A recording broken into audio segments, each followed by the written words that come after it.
Le Seigneur soit avec vous. Évangile de Jésus-Christ selon saint Luc.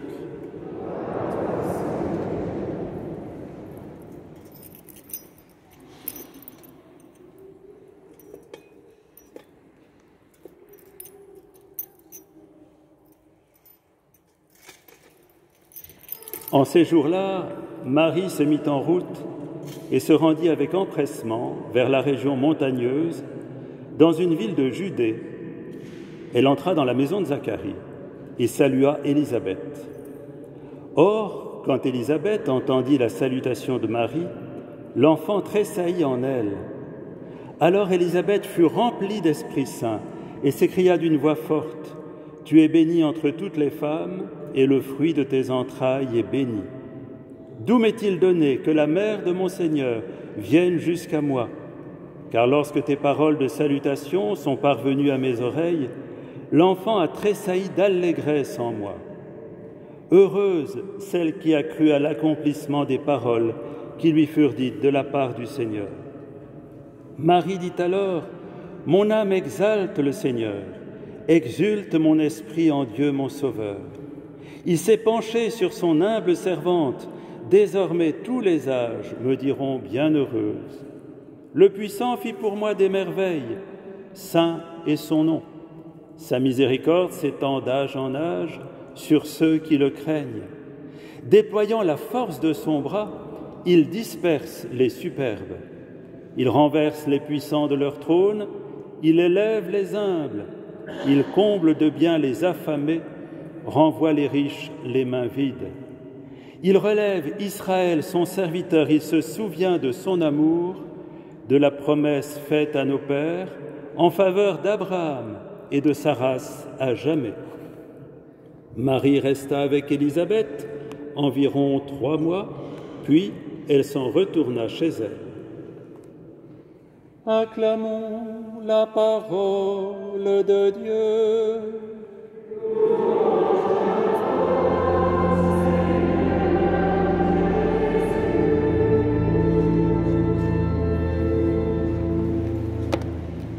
Alors je vois qu'il y a des gens qui sont debout au fond, il y a de la place ici sur le côté, ne restez pas debout. Entrez, vous avancez, il y a de la place ici sur le côté du chœur. Voilà, venez. Joie de se retrouver, de nos différentes paroisses du Sacré-Cœur, la paroisse Saints-Apôtres qui nous accueille, les paroisses de ma campagne Puy-Moyen, Saint-Jean-Baptiste, et aussi vous tous qui êtes de passage, amis, qui êtes en vacances. Alors normalement, ça aurait dû être le Père Frédéric Volo qui devait présider cette célébration et prêcher, puis voilà qu'il s'est coincé le dos. Alors il ne peut pas venir, et donc il nous a demandé si on pouvait le remplacer au pied levé. Donc on va faire de notre mieux ensemble. Hein. Merci au Père Macheneau qui est en vacances ici dans sa famille d'avoir accepté de présider cette célébration, et à Justin d'avoir animé le chapelet depuis Obzine. Voilà, cette fête de l'Assomption, en dire quelques mots. Vous me pardonnerez si je bégaye un peu, mais avec votre soutien, tout ira bien. Voilà, l'Assomption, c'est une grande et belle fête. L'Assomption, c'est un peu la réalisation, finalement, l'achèvement de ce qui se passe à Pâques, à la résurrection, et même à la Pentecôte, puisque c'est, vous savez que, comme dit saint Séraphin de Sarov, le but de la vie chrétienne, c'est l'acquisition de l'Esprit Saint. Eh bien, c'est l'Esprit Saint qui vient nous saisir tout entier, qui nous transfigure et qui nous entraîne par Jésus dans la vie trinitaire, à la rencontre du Père. Eh bien, cette fête de l'Assomption, quand je pense à l'Assomption, je revois cette image. Peut-être que quelques-uns parmi vous sont allés à Rome, je l'espère, sinon c'est bien d'y aller. Et il y a l'église de Santa Maria di Trastevere, qui est dans un quartier très vivant, et c'est une église qui est tenue par la communauté Sant'Egidio, vous connaissez peut-être, qui travaille beaucoup pour la paix dans le monde. et aussi pour la proximité avec les plus pauvres. Eh bien, dans cette église Santa Maria di Trastevere, vous avez une représentation de l'Assomption qui est assez magnifique, une mosaïque. Sur la droite du chœur, on voit deux scènes. En bas de la mosaïque, vous essayez de vous représenter, Marie est allongée sur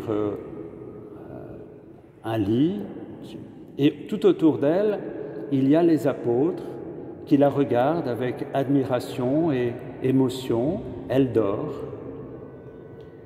Marie est là dans ce sommeil. On appelle aussi Assomption dormition.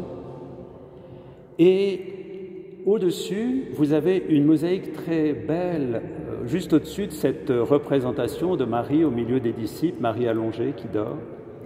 Vous avez Jésus qui tient une toute petite fille entre les mains, qui est vêtue de blanc, et c'est Marie.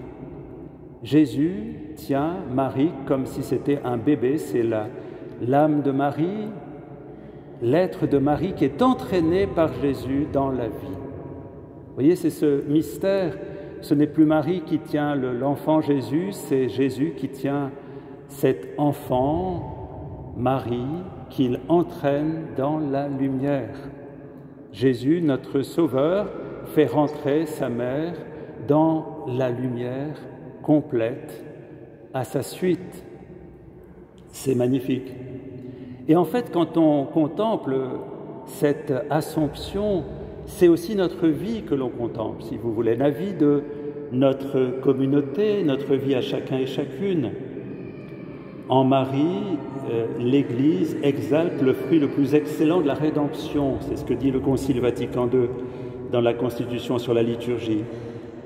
Et elle contemple l'Église avec joie ce qu'elle-même désire être tout entière. Mais l'Église n'est pas une fin en soi, c'est le monde entier, toute l'humanité de tous les temps qui est censée être entraînée, si elle le désire, si elle le souhaite, dans cette lumière sans fin, dans cette paix, dans cette joie, dans cette exultation que chante Marie dans son cantique. Et c'est le Christ qui nous y entraîne tous dans l'Esprit Saint, à commencer par Marie. Donc l'Assomption, c'est vraiment pour nous une promesse de bonheur, une promesse de vie en plénitude éternelle. Et ça commence à se réaliser ici et maintenant. Alors, puisque rien n'est impossible à Dieu, Marie entre dans cette lumière avec Jésus et nous entraîne à la suite de Jésus à entrer dans la lumière.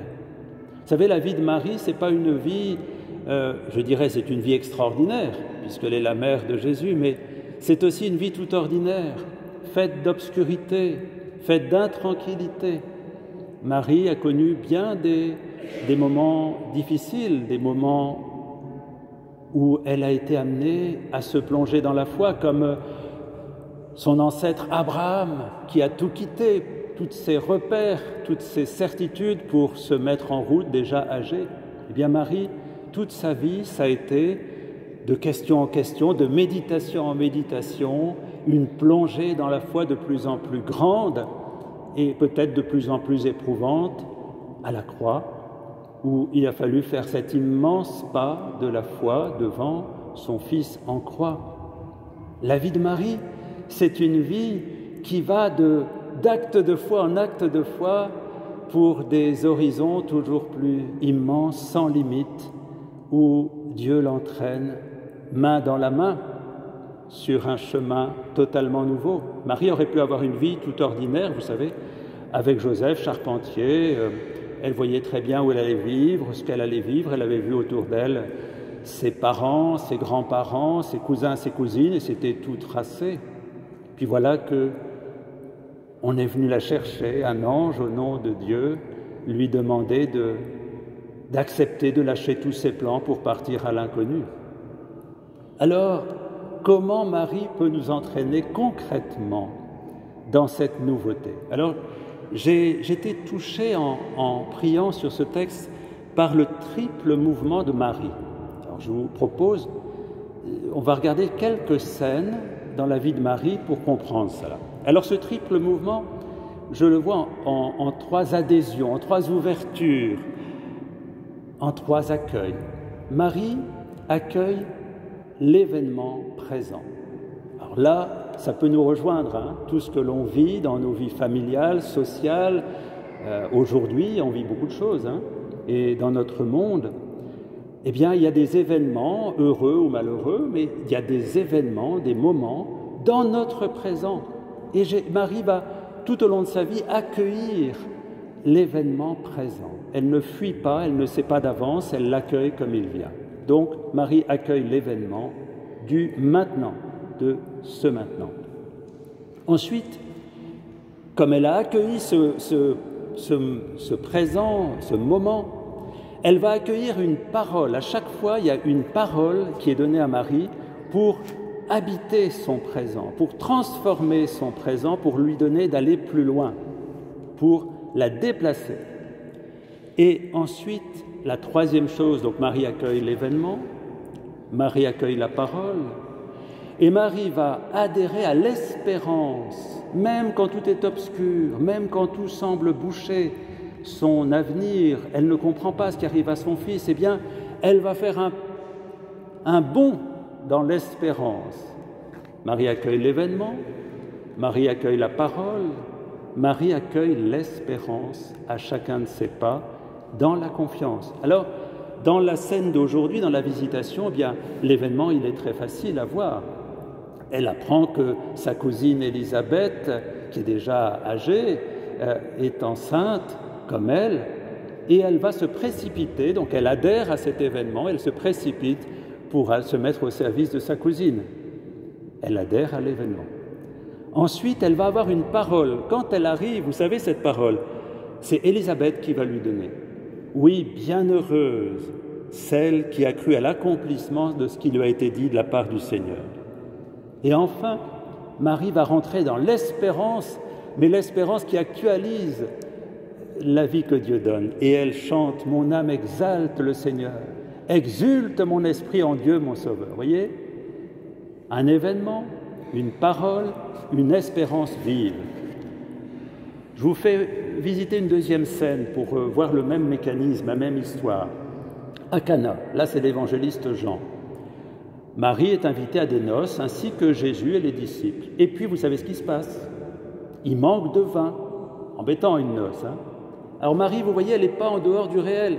Il manque de vin, c'est pas possible, c'est une noce, c'est une fête. Et donc, elle va se tourner vers son fils pour lui dire sa question et son inquiétude. Et Jésus va lui dire une parole qui va la déplacer, c'est un peu vif d'ailleurs. « Que me veux-tu, femme, mon heure n'est pas encore arrivée. » Vous voyez, un événement, on est à une noce, il n'y a pas de vin, Marie voit ça et elle adhère. Elle entend une parole de son fils qui la déplace. Et qu'est-ce qu'elle fait ? Eh bien, de nouveau, elle va bondir dans l'espérance et la confiance. Et elle dit, « Tout ce qu'il vous dira, faites-le. » Elle dit ça aux serviteurs du festin. Un événement, une parole, un acte d'espérance et de confiance. Troisième scène, dernière, au Cénacle. Au Cénacle, c'est encore une épreuve finalement pour Marie, parce que Jésus est ressuscité, mais Jésus, s'est retiré, ascension, et donc il y a de nouveau un événement qui n'est pas si simple, la perte du contact avec son Fils aimé. Et Marie va accueillir avec les autres une parole, la dernière parole de Jésus. Dans l'Esprit Saint, vous serez baptisés, alors allez attendre l'Esprit. Et Marie accueille cette parole, qui la déplace encore une fois. Et elle va rentrer dans l'espérance avec les disciples, parce qu'ils montèrent tous à la chambre haute avec quelques femmes, dont Marie, mère de Jésus. Un événement, une parole, un saut dans l'espérance. Alors, chers frères et sœurs, en cette fête de l'Assomption, nous vivons des événements. Nous vivons des chocs peut-être. Nous vivons peut-être des tensions. Nous vivons des questions, des discernements sur l'avenir de l'humanité. On a beaucoup de reportages actuellement sur les questions écologiques, les questions sanitaires. comment est-ce que nous accueillons les événements, aussi les événements heureux? Il y a des fêtes, il y a des mariages, il y a des baptêmes, il y a des rencontres familiales. Comment nous vivons nos événements personnels, communautaires, mondiaux, comme des choses à habiter, comme Marie. Ensuite, comment nous recevons des paroles du Seigneur. Et c'est pour ça que la liturgie de la parole partagée, la parole priée, la parole méditée, comme Marie, est un grand chemin pour vivre. Il faut revenir à la parole. C'est ce que le pape Jean-Paul II, dans un texte pour le nouveau millénaire, il invitait tous les chrétiens à revenir à la parole. Et ensuite, avec Marie, ne pas rentrer dans la désespérance, dans une forme d'esprit sombre, dans une forme de pessimisme stérile, mais habiter la certitude que nous allons à la vie, que nous avons à construire une civilisation de l'amour, comme les différents papes l'ont proposé, à commencer par Paul VI. Une civilisation de l'amour, elle se construit avec Marie, dans la lumière, en sachant que nous n'allons pas vers le néant. Bien que le Seigneur nous donne dans nos paroisses, dans nos villes, dans le lieu où nous sommes, dans nos familles, dans nos quartiers, dans nos lieux de travail, d'être porteurs de ce triple accueil de l'événement, de la parole, d'une confiance qui n'est qu'espérance, parce que sans espérance, on ne construit rien. Que le Seigneur nous donne de prendre Marie comme modèle, elle qui s'est laissée désinstaller, qui s'est laissée sortir d'une routine prévue pour rentrer dans cette fête de l'amour pour laquelle nous sommes tous faits. Voilà le message de l'Assomption, message de joie, message de vie, message à partager.